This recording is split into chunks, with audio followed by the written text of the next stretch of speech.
سلام كمسك الختام. پدر جان، اسلام درباره پاکیزگی چی میگوید؟ به نام عزت پاک با عرض سلام و ادب و احترام. پسر جانم، اسلام این دین پاکیزگی است، چون که تازگی اساس عبادت است. پاکیزگی بدن ما، لباس ما، اخلاق ما، نشانه های مسلمانی ما است. تازگی برای سلامتی و بالآخر برای حیات به نهایت ضرور می باشد. بنابراین دین ما به تازگی اهمیت جدی می دهد.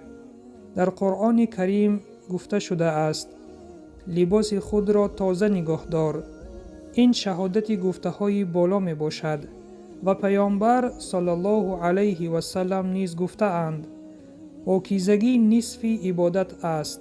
روایت مسلم، که این نیز شهادت علاقه قوی پاکیزگی و ایمان است. دین ما به تازگی محیط اهمیت کلان می دهد. پیامبر صلی الله علیه و سلم می خواست که ما به او پیروی نموده محیط زیست خود را تازه نگاه داریم.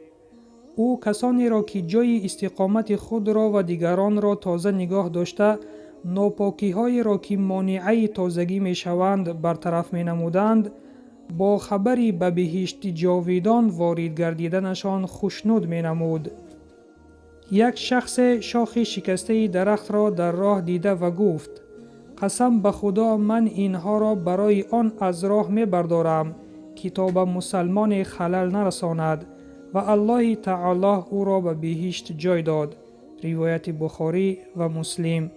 موافق تعلیمات اسلام، تازگی این تنها دور کردن چرک بدن نیست.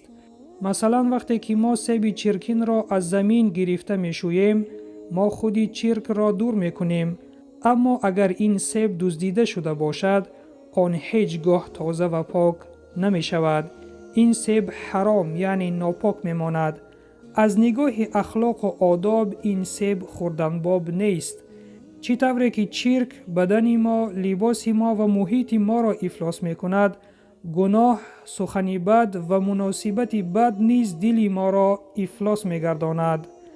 برای خوشبختانه زندگی کردن، از فساد روحی و معنوی و اخلاقی تازه شدن لازم است. پاکشوی از فساد روحی و اخلاقی با توبه، عبادت و کار نیک به عمل می آید.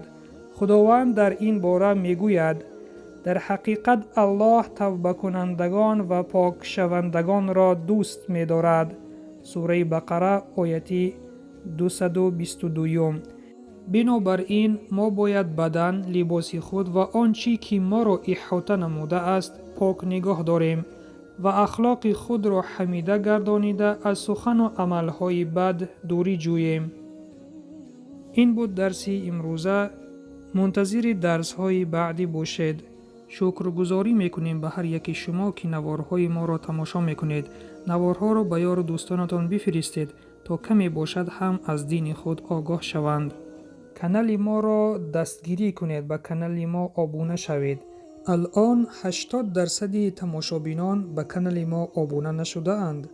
ممکن که یکی از آنها شما باشید.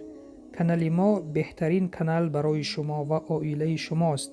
پس اعضا شدن به کانال ما را فراموش نکنید. نیت آن را داریم که تا ماه شریف رمضان اعضایان کانال را به 15,000 رسانیم، چون که این برای پیشرفت کانال خیلی مهم است و این چنین دعا را در حق ما فراموش نکنید. و سلام بر آن شخصانی که راهی هدایت را پیش گرفتند.